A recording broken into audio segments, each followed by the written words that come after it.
Hari ini kita masih bilang ini tanah saya, ini rumah saya, ini mobil saya, ini harta saya, ini deposito saya. Begitu bernafas tidak diizinkan lagi. Sekejap pindah tangan, semua yang disebut milik saya. Kita lupa bahwa sesungguhnya kemewahan yang paling besar dalam diri kita adalah nafas. Dan dengan nafas itu punya daya hidup. Kita bisa melakukan kebaikan, kita juga bisa melakukan keburukan. Orang melakukan kebaikan pakai nafas. Orang melakukan keburukan juga pakai nafas. Ya terserah kita. Daya kehidupan yang dipinjamkan kepada kita mau digunakan untuk kebaikan, ya tentu saja akibatnya adalah kebaikan. Mau dilakukan untuk melakukan keburukan, ya akibatnya juga keburukan.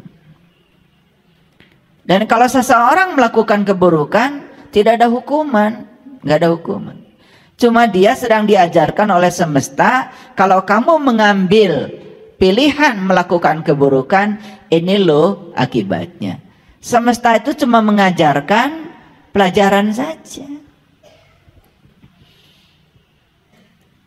Allah yang maulas maha asih tidak mungkin menghukum hambanya. Karena dunia ini adalah tempat kita belajar. Tempat kita untuk belajar. Mengambil risiko dari semua pilihan kita.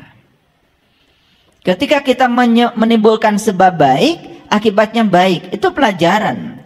Ketika kita menimbulkan sebab buruk, akibatnya buruk. Itu juga pelajaran. Nggak ada azab, nggak ada kutukan. Bohong itu, bohong, nggak ada.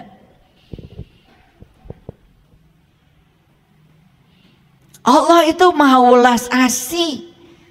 Welas asihnya itu tanpa batas. Bahkan Allah itu melakukan kebaikan kita bukan karena kebaikan kita.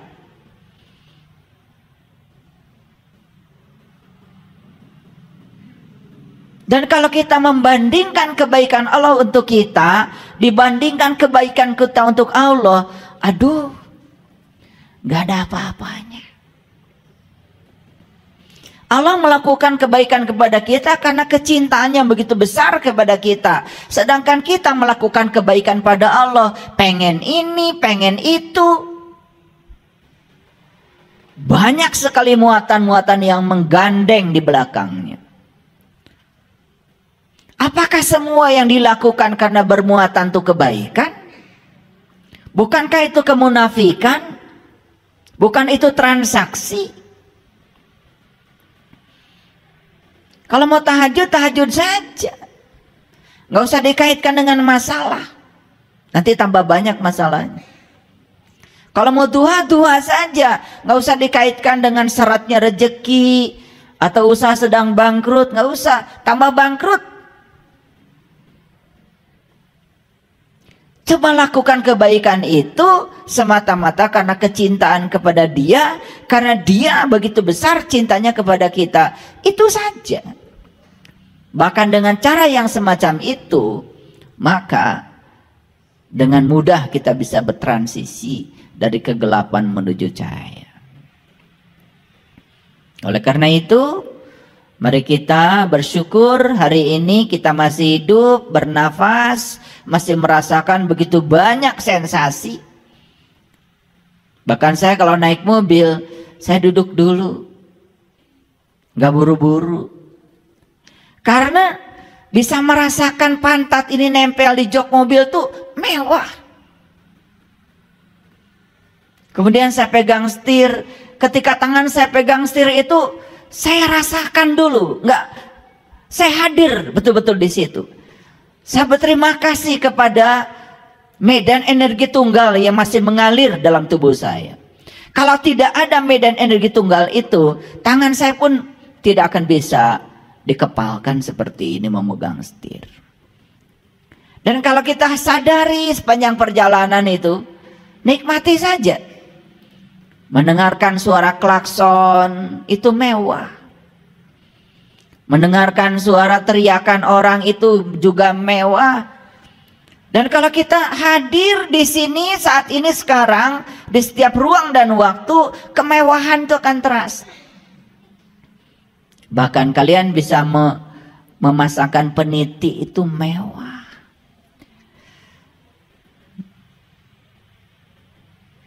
Ada orang, mohon maaf, sudah dikurangi fungsi tangannya. Anggap saja stroke ringan. Pasang penitik itu susahnya setengah mati. Jangan-jangan pasang penitik bisa memasangkan kancing saja. Memasukkan kancing di lubang itu merupakan sesuatu yang mahal saat itu. Karena daya dari tangannya sudah dikurangi oleh semesta. Betul apa tidak?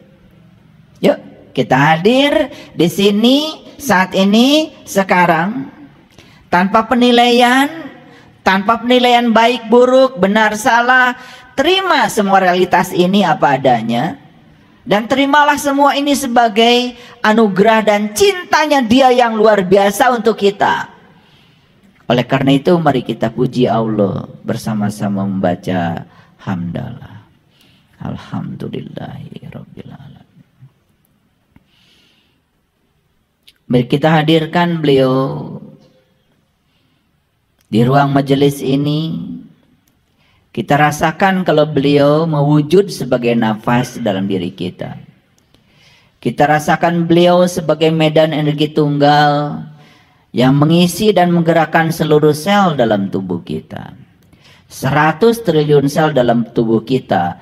Tidak ada satu sel pun yang tidak diawasinya, yang tidak diberi daya olehnya. Oleh karena itu, mari kita sapa asma Allah dengan kelembutan dan cinta seraya membaca basmalah. Bismillahirrahmanirrahim.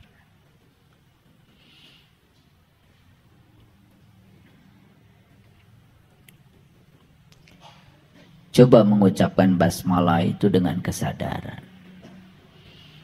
Mengucapkan alhamdulillah itu dengan kesadaran penuh. Atas nama Allah yang Maha Pengasih dan Maha Penyayang. Rasakan cinta kasihnya beliau yang luar biasa itu. Tidak ada satu kelahiran pun ke dunia ini kebetulan. Tidak ada satu kelahiran pun datang ke dunia ini sia-sia. Semua kelahiran kita itu direncanakan dengan luar biasa oleh Allah. Makanya begitu bilang alhamdulillahi rabbil alamin. Segala puji bagimu ya Allah. Segala puji habis untukmu ya Allah. Karena engkau adalah Rabb al-alamin. Engkau adalah kehadiran. Engkau adalah keberadaan. Tidak ada satu peristiwa pun yang terjadi tanpa kehadiranmu ya Allah. Kita tidak akan lagi butuh sanjungan. Kita juga tidak akan lagi menjadi tumbang ketika dicela oleh siapapun. Tidak terbang ketika dipuji, tidak tumbang ketika dicela. Karena kita sadar ketika mengucapkan kalimat itu, segala puji habis untukmu ya Allah. Tidak merasa diri paling berjasa, tidak merasa diri paling hebat, tidak merasa sebagai tulang punggung keluarga, tidak merasa diri sebagai orang yang paling berjasa di keluarga, karena kepala keluarga itu kesombongan. Kalian yang laki-laki tidak akan dititipi rezeki oleh Allah kalau tidak ada doa dari istri dan anak-anak kita. Gak ada jasamu, karena segala puji milik Allah. Kalian itu hanya ketitipan saja, ketitipan amanah untuk kesejahteraan keluargamu, anak istrimu. Lepaskan, lepaskan. Perasaan diri kita paling berjasa, perasaan diri kita paling hebat, perasaan diri kita kerja keras, perasaan diri kita sudah menghabiskan banyak waktu untuk keluarga kita. Lepaskan coba itu. Karena kalau itu dilepaskan dengan kesadaran, memudahkan kita untuk menyatu dengan Dia. Air itu tidak pernah mengalir ke tempat yang tinggi, kecuali pakai pompa air. Tapi air secara alami hanya bisa mengalir dari tempat tinggi ke tempat rendah. Begitu kita melepaskan semua kesombongan kita, keakuan kita, berkah semesta akan mengalir ke sini. Akan mengalir ke sini. Jannatin tajri min tahtihal anhar, akan mengalir tuh. Sungai-sungai keberkahan ke dalam diri kita. Tugas kita cuma sederhana. Buka tutupnya. Kosongkan diri kita. Tempatkan diri kita serendah-rendahnya.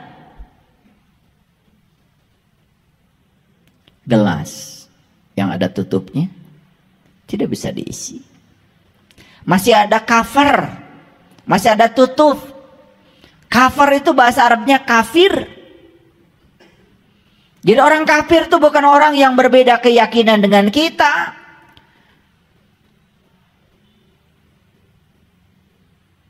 Bukan orang yang berbeda jalan dengan kita. Stop mengkafir-kafirkan orang. Jangan menjadi kaum takfiri. Karena kafir yang sebenarnya itu adalah tertutup. Jangan-jangan kita masih tertutup. Dinasehati marah, dikritik marah, itu berarti kita masih tertutup. Nah, tutup itu bahasa Arabnya adalah kafir, bahasa Inggrisnya cover, bahasa sepak bolanya kiper, bahasa pasarnya koper, bahasa gaulnya kuper. Orang yang kurang pergaulan itu.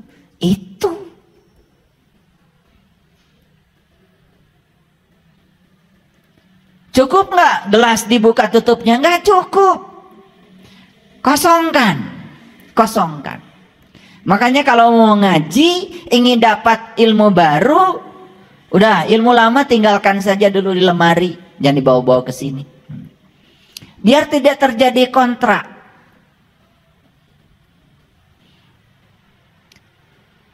Cukup?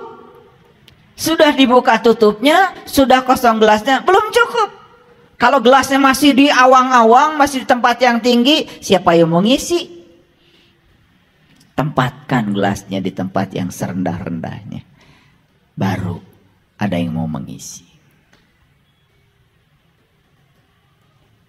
Makanya orang yang sombong tidak pernah kebagian ilmu. Apalagi ilmu sejati. Ilmu sejati tidak pernah dibagikan kepada orang-orang yang sombong, kecuali kepada mereka yang rendah hati.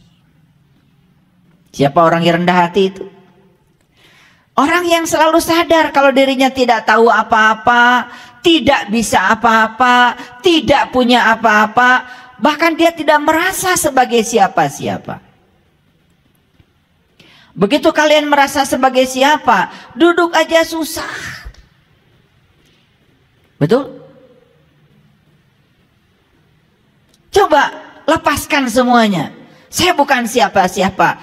Duduk sama rendah, berdiri sama tinggi. Enak.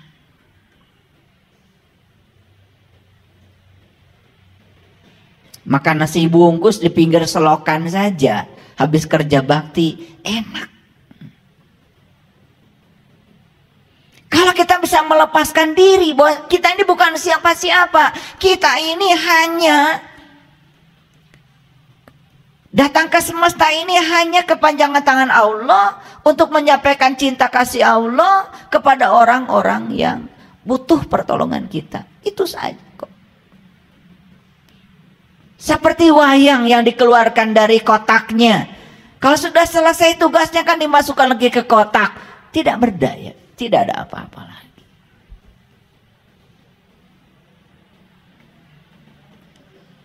Nah, oleh karena itu hari ini saya akan mengajak kita untuk menyelam lebih dalam lagi. Siap-siap. Karena menyelam itu ya banyak risikonya. Kalau tidak punya keterampilan menyelam, yang namanya menyelam kedalaman lautan, Sebelum kita mendapatkan mutiara di kedalaman selam kita, ya tentu saja banyak sekali gangguannya. Kita akan berhadapan dengan ombak yang besar. Kita akan berhadapan dengan binatang buas. Karena tidak ada sesuatu yang bernilai tinggi itu gratis. Semua perlu pengorbanan. Makanya jangan picik dan licik belajar spiritual. Ya. Ingin mendapatkan Allah yang tanpa batas, pengorbanan kita juga harus tanpa batas.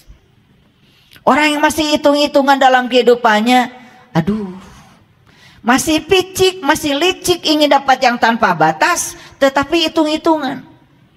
Mau pergi ke tempat kajian saja, masih mikir, aduh ini kesana harus pakai ongkos, aduh kesana harus pakai bensin, aduh belum tol lagi. Orang yang semacam itu tidak akan pernah mendapatkan rezeki spiritual yang tanpa batas. Padahal itu uangnya uang punya Allah yang dititipkan kepada kita. Sebetulnya uangnya punya Allah, wajar dong kalau digunakan untuk kepentingan dia. Betul apa tidak? Yuk, hari ini kajian kita akan lebih dalam. Saya beri judul, semua kehidupan diselubungi cahaya, bukan kegelapan. Jadi sebetulnya semua kehidupan itu diselubungi oleh cahaya, bukan kegelapan. Tapi kenapa kok ada sisi-sisi kehidupan yang seakan-akan di situ hadir kegelapan? Mengapa itu terjadi?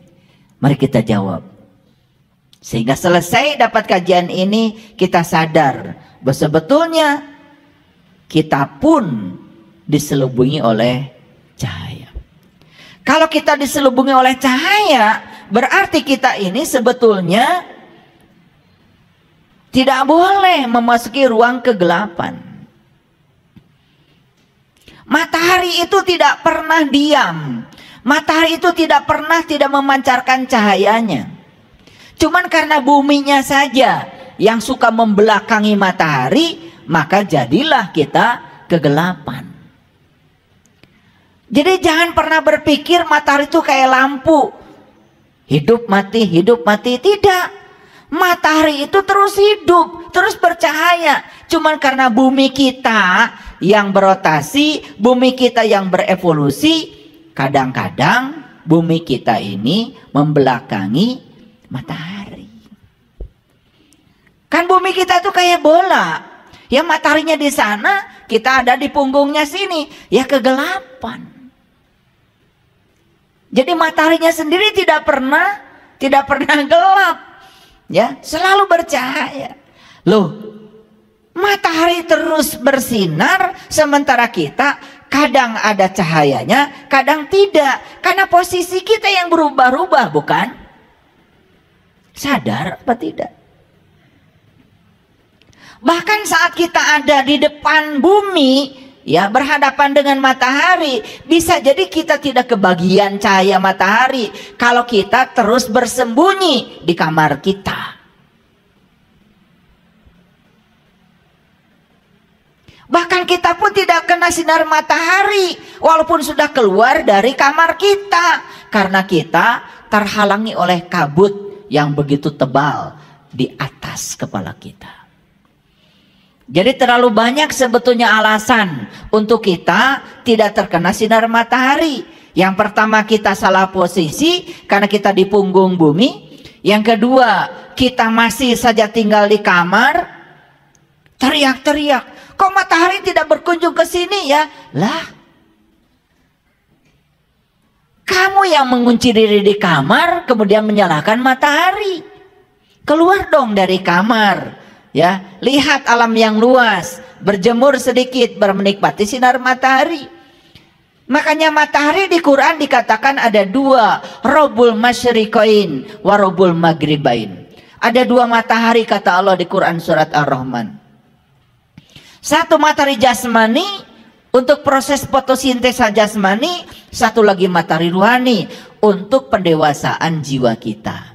Nah, jiwa-jiwa yang terkoyak, jiwa-jiwa yang tidak terkena sinar matahari rohani itu, jiwa-jiwa yang semacam itu kerdil, kurus, sempit, dan itulah jiwa-jiwa yang akan mendorong setiap pemiliknya ke dalam penderitaan.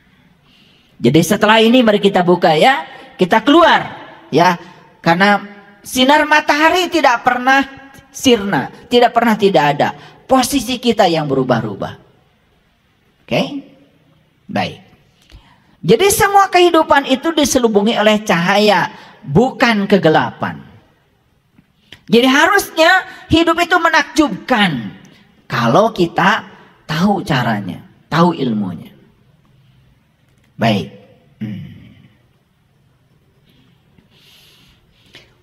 Supaya kajian kita ini ada dasarnya, kajian kita ini dipercaya, ada dalilnya, ada argumennya, saya akan coba memadukan hasil-hasil kajian terbaru dari dunia sains. Kemudian nanti saya akan hubungkan dengan Al-Quran, karena kita punya pedoman hidup, dan cermati semua ayat-ayat yang akan saya sampaikan hari ini. Dan saya menampilkan di layar ini adalah sebuah buku yang sangat saya kagumi. Yang menulis buku ini adalah ahli fisika terkini, namanya Gary Zukav. Dia menulis buku yang sangat luar biasa, itu judulnya The Seat of the Soul.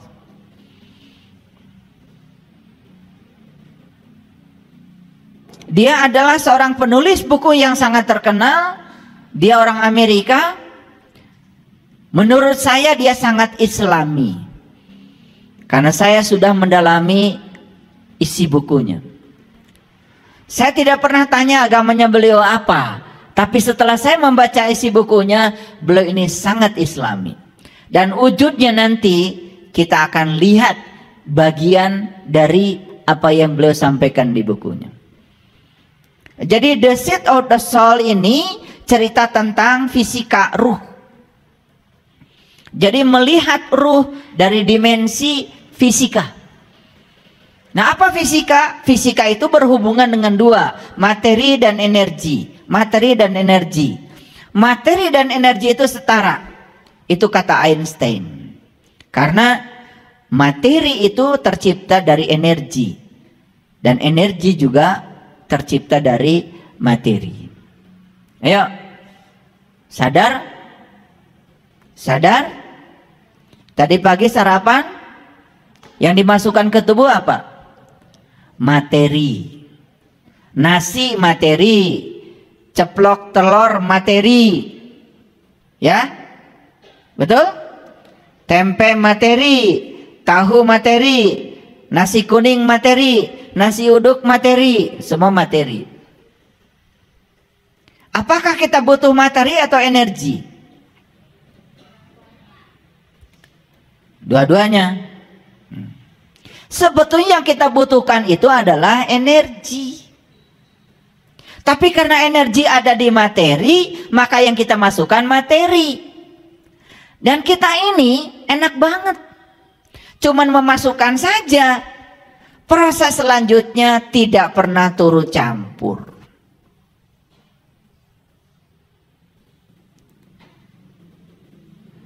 Begitu sudah masuk makanan lewat perut, mulailah Allah bekerja, memfungsikan lambung kita, memfungsikan usus kita. Betul? Mana yang nutrisi masukkan ke dalam darah, mana yang sampah masukkan ke anus. Luar biasa. Dan kita sama sekali tidak pernah turut campur. Taunya pengen pup aja, keluar tuh. Mana yang jadi darah, mana yang jadi jantung, mana yang jadi paru, yang mana yang jadi tulang, yang mana yang masuk ke otak, mana yang jadi unsur mata kita, mana yang jadi unsur hidung kita, mana yang bagian tuk tangan kita. Kita tidak ikut campur. Siapa yang mengerjakan semua itu?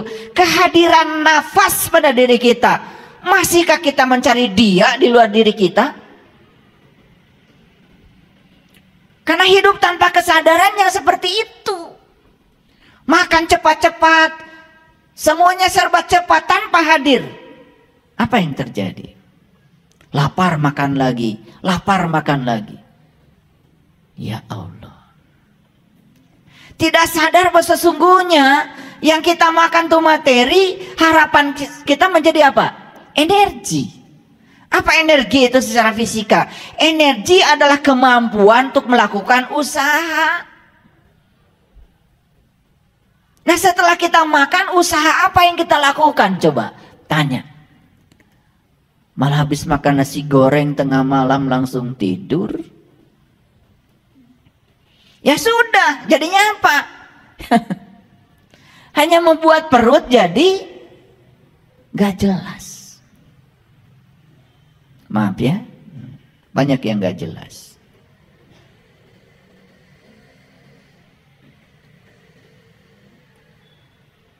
Jadi materi dan energi itu setara. Jadi kalau saya sebetulnya, kalau energi itu terpisah dari materi, ya saya ingin memasukkan energi aja. Biar nggak usah gosok gigi. Betul nggak? Nggak usah makan. Karena yang kita butuhkan sebenarnya energi. Nah, kita tidak sadar bahwa sebetulnya di balik materi ada energi. Dan sebetulnya materi pun berasal dari energi. Coba. Bisa memahami saya? Itu yang namanya nasi itu kan berasal dari energi matahari. Energi kan? Berasal dari udara. Energi kan? Betul? Berasal dari air. Energi kan? Berasal dari mineral-mineral yang ada di tanah. Energi kan? Jadi sebetulnya bolak-balik aja. Energi jadi materi, materi jadi energi, gitu aja. Makanya materi dan energi itu setara. Nah, yang kita akan bicarakan di sini adalah fisika ruh. Jadi, ya kita akan lebih banyak berfokus pada aspek energi. Karena ruh itu adalah energi. Maka ketika aku sudah selesai menciptakan tubuhmu, aku tiupkan ruhku.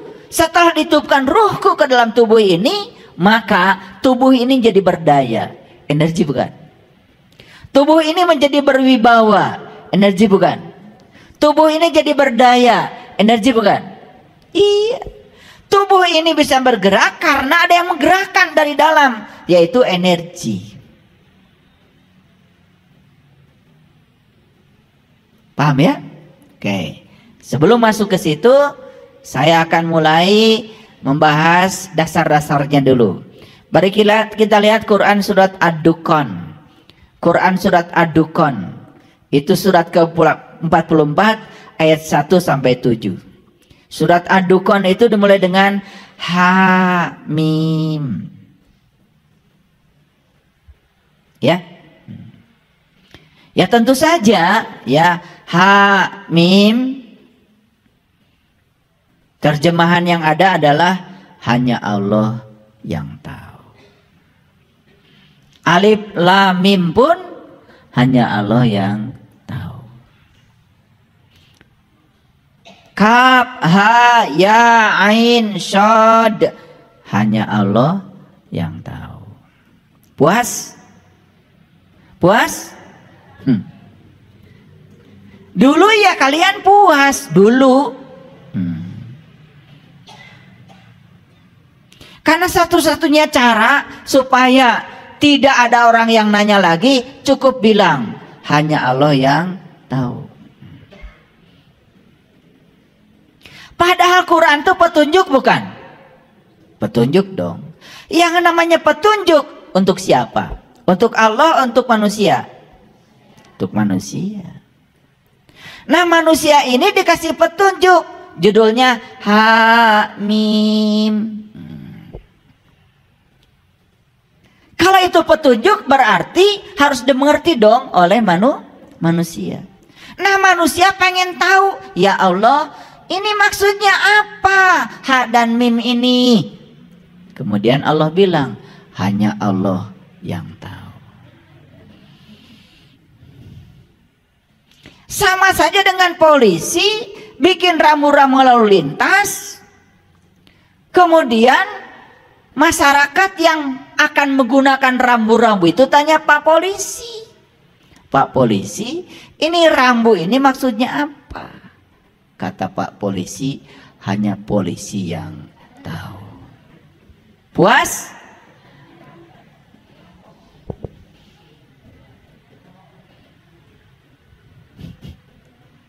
Ngerti nggak nih?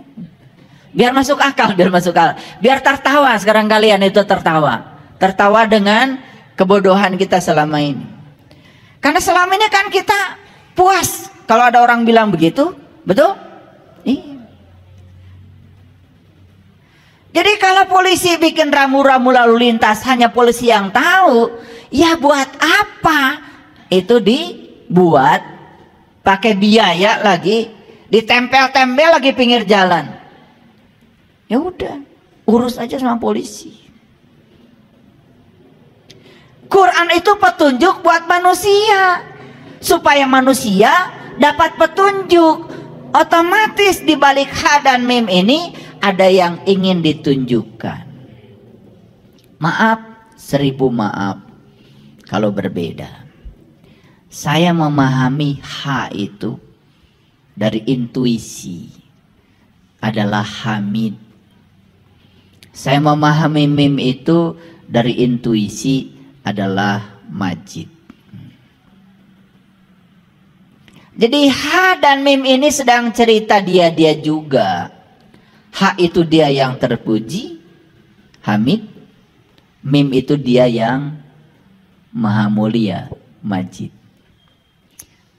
Jadi sebetulnya semua huruf-huruf di Quran ya, yang sering ada di awal alif lam mim, alif lam ro, sebetulnya ada petunjuk di balik itu. Nah, siapa yang akan tahu petunjuknya? Ya mereka yang diberitahu. Siapa yang diberitahu? Yang mau tahu. Loh kok saya tidak diberitahu? Ya karena kamu tidak mau tahu. Sok tahu lagi. Pura-pura tahu lagi. Padahal kamu tidak tahu. Cuma kamu tidak tahu bahwa kamu tidak tahu. Orang yang kayak gini gak akan dikasih tahu. Hanya orang yang tahu kalau dirinya tidak tahu yang akan diberitahu. Coba jadilah orang yang tidak tahu apa-apa, pasti diberitahu. Jadi sebetulnya ha dan mim ini sedang cerita dia juga. Dia sedang menunjukkan bahwa sebetulnya dia itu bermanifestasi sebagai hamid. Dia bermanifestasi sebagai majid. Makanya para nabi, para rasul, para sunan, para wali, para bijak, para suci, mereka-mereka yang sudah sampai kepada Allah, mereka itu akan menjadi manifestasi dari akhlaknya Allah. Makanya orang-orang yang di level itu bukan sekedar terpuji, mulia. Ingin jadi orang yang terpuji? Ingin jadi orang yang mulia? Ya dekat-dekat saja dengan dia yang maha terpuji, dengan yang mulia. Kenali dia. Karena sifat dia tidak akan sampai kepadamu kalau kita tidak mendekat kepadanya. Nih, saya ambil contoh. Apakah energi dari nasi tiba-tiba akan masuk ke tubuh kita kalau kita tidak makan nasi? Kan tidak. Masukkan nasinya, dikunyah, dilumat, baru energinya kita bisa ambil. Begitu. Makanya di Quran Allah mengatakan sibghatallah, sibghatallah, sibghatallah. Celupkan dirimu, leburkan dirimu kepada Allah. Begitu kita meleburkan diri kepada Allah, maka sifat-sifatnya akan menjadi sifat-sifat kita. Itu yang disebut dengan tahalluq bi akhlaqillah. Jadi secara hakikat ha dan mim adalah dia, tetapi manifestasi dari dia akan mewujud pada diri-diri hamba-hambanya yang sudah tercelup oleh sifat-sifatnya. Mau menjadi Hamid, mau menjadi Mim, Majid. Kita baru nama aja, Abdul Hamid, Abdul Majid. Betul? Abdul itu kan bapaknya. Abdul Hamid, ya, bapaknya orang-orang yang terpuji. Abdul Majid, bapaknya orang-orang yang mulia. Tapi akhlaknya tidak mencerminkan Hamid, tidak mencerminkan Majid. Karena tidak tercelup oleh celupannya Allah. Tahu celup? Coba. Saya dulu ya, karena tidak kebeli sepatu, ya, ibu saya pergi ke pasar beli sepatu cap kelenci, warnanya putih. Sedangkan sepatu pramuka warnanya harus hitam. Ya udah, ibu saya nggak kalah akal, beli wantek namanya itu.